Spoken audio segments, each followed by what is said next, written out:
যেদিন আবু সাইদ শহীদ হয়েছিল সেদিন চিটাগং এ ওয়াসিম আকরামও কিন্তু শহীদ হয়েছিল। কন্ট্রিবিউশন কিন্তু কারো কম না, আমাদের সবারই। কেউ হয়তো 2 গুলিতে মারা গিয়েছে, কেউ 1 গুলিতে মারা গিয়েছে, কিন্তু মারা গিয়েছে কিন্তু অনেকেই।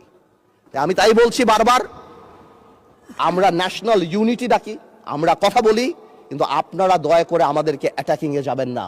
আমাদের জেস্টার প্রথম থেকে দেখেন, মাননীয় প্রধানমন্ত্রী নির্বাচনের পর থেকে জেস্টার দেখেন।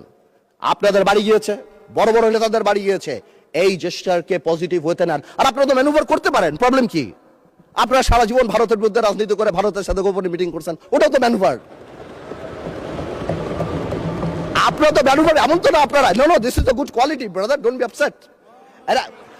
আপনারা তো মিটিং করছেন, this is the good quality.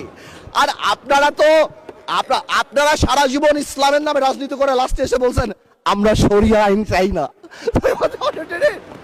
আপনারা তো ভোটের জন্য ইউ হ্যাভ ডান ইট। তো আজকে প্রবলেম কি? তো আমার কথা বলে একটু ম্যানুভার করেন, সংবিধানটাকেও আমরা রেসপেক্ট করি, জুলাই সনদকেও আমরা রেসপেক্ট করি।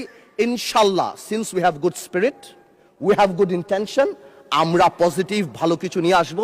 এবং আমি আপনাকে বলে দিচ্ছি, যদি জুলাই সনদের বিরুদ্ধে আমরা স্ট্যান্ড করি, এরা স্ট্যান্ড, আমাদের ঐক্য স্ট্যান্ড করে, আমি আন্দালিব রহমান পার্থ তার বিরুদ্ধে দাঁড়িয়ে কথা বলবো ইনশাআল্লাহ।